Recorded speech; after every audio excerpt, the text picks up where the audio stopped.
అవినాష్ చెప్పుమా. దగ్గరలో ఉన్న మెడ్ప్లస్ కు వెళ్ళి మెడ్ప్లస్ బ్రాండ్ మెడిసిన్స్ అని అడిగి కొనుక్కునరా. అక్కడ 50 to 80% తగ్గింపుకు వస్తుంది. మీరు తీసుకునే అదే మందులు, అదే నాణ్యమైన మందులు, కానీ సగం ధరకే. YCP social media chief Sajjala Bhargav Reddy petition పై ఏపీ హైకోర్టులో విచారణ జరిగింది. తనపై నమోదైన కేసుల్లో ముందస్తు బెయిల్ ఇవ్వాలంటూ ఆయన హైకోర్టులో పిటిషన్ దాఖలు చేశారు.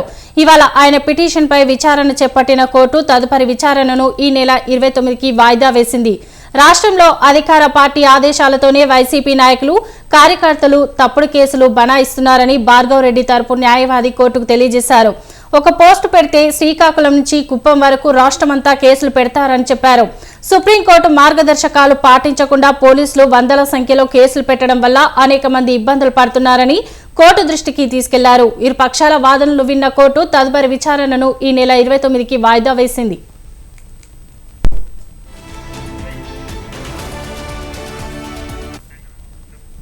దీనిపై మరింత సమాచారం మా ప్రతినిధి రమేష్ అందిస్తారు. చెప్పండి రమేష్.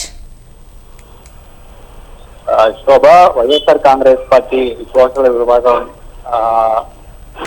కోఆర్డినేటర్ గా ఉన్నటువంటి సజ్జల భార్గవ్ రెడ్డి పైన కూటమి ప్రభుత్వం వచ్చిన తర్వాత కేసులు నమోదు చేసింది. వైఎస్ఆర్ కాంగ్రెస్ పార్టీ అధికారంలో ఉన్నటువంటి సమయంలో అప్పటి ప్రతిపక్షంలో ఉన్నటువంటి చంద్రబాబు గాని, పవన్ కళ్యాణ్, అదేవిధంగా ఇతర టీడీపీ నేతలు, జనసేన నేతల పైన ఎవరైతే సోషల్ మీడియాలో పోస్టింగ్లు పెట్టారో ఆ పోస్టింగ్లకు సంబంధించి తాజాగా కూటమి ప్రభుత్వం అధికారంలోకి వచ్చిన తర్వాత కేసులు నమోదు చేస్తుంది. గతంలో టీడీపీ, జనసేన పార్టీకి సంబంధించినటువంటి నేతల పైన అసభ్యకరమైన పోస్టులను వైఎస్ఆర్ కాంగ్రెస్ పార్టీకి సంబంధించిన సోషల్ మీడియా కార్యకర్తలు పోస్ట్ చేయడం జరిగింది. అయితే ఈ పోస్టులు వెనుక సజ్జల భార్గవ్ రెడ్డి ఉన్నారంటూ ఆయన పైన మొత్తం రాష్ట్ర వ్యాప్తంగా 8 కేసులు నమోదైనటువంటి పరిస్థితి కూడా ఉంది. ఈ 8 కేసులకు సంబంధించి సజ్జల భార్గవ్ రెడ్డి పైన పోలీసులు ఇప్పటికే విచారణకు రావాలంటూ నోటీసులు కూడా ఇస్తున్నటువంటి పరిస్థితి ఉంది. వివిధ పోలీస్ స్టేషన్ లో కేసులు నమోదైనటువంటి పరిస్థితి కూడా ఉంది. ఈ నేపథ్యంలోనే సజ్జల భార్గవ్ రెడ్డి ఈ కేసులకు సంబంధించి హైకోర్టును ఆశ్రయించడం జరిగింది. ముందస్తు బెయిల్ ఇవ్వాలంటూ ఈ కేసులకు సంబంధించి ఆయన హైకోర్టులో